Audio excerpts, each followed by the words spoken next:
Yes, hello students. So here I am with my notes of chapter Our Environment. So in this particular chapter, I have given you the notes. Please go through the notes as I have given you first of all the definition of environment.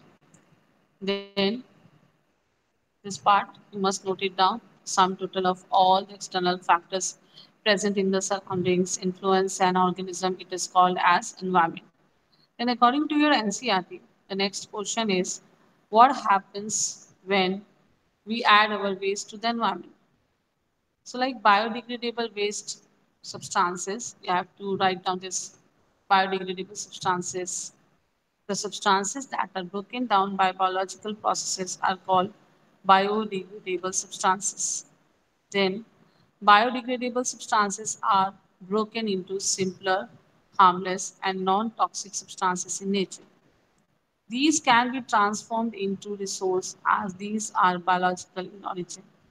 For example, sewage, cattle dung, household garbage, agricultural residue, paper, cloth, wool, silk, manure, etc. Non biodegradable substances. The substances that are not broken down by biological processes, isn't it? इनको हम नहीं तोड़ सकते, decompose नहीं कर सकते. These substances simply persist in the environment for a long time. It may harm the various members of the ecosystem. I will teach you about the ecosystem. I have given my notes. Basically, this video is for notes only. So I have given this particular ecosystem. What is this ecosystem? So before that, these substances cannot be broken into simpler, non-toxic, harmless substances in the nature because these are not degraded by microbes.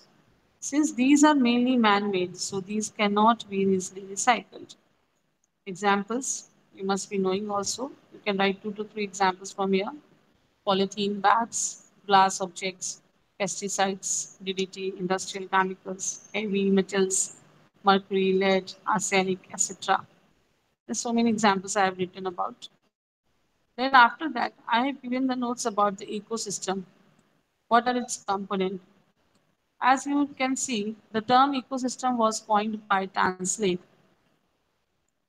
You can write from.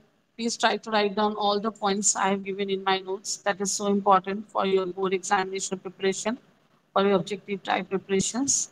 An ecosystem is a structural and functional unit of nature, biosphere, we call it as, where living organisms interact with the physical environment and shows interplay of matter and energy. Interplay of matter and energy, that means the exchange of matter and energy takes place.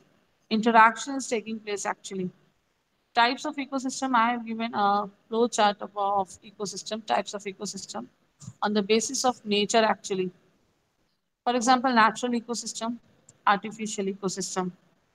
आप अपने boards की preparation के लिए CBSE के based पर NCERT based पर आप लोग सबके एग्जांपल्स याद रखना. जैसे आर्टिफिशियल इकोसिस्टम का एग्जांपल हो गया एक्वारियम जो आपके घरों में होता है, पैडी फील्ड. नेचुरल इकोसिस्टम में आप आ जाओ तो आपका है, I given it as aquatic, terrestrial. Aquatic में fresh water, marine, grassland. Terrestrial में grassland, desert, forest. These are the types. After that, I have given the components of ecosystem. Okay.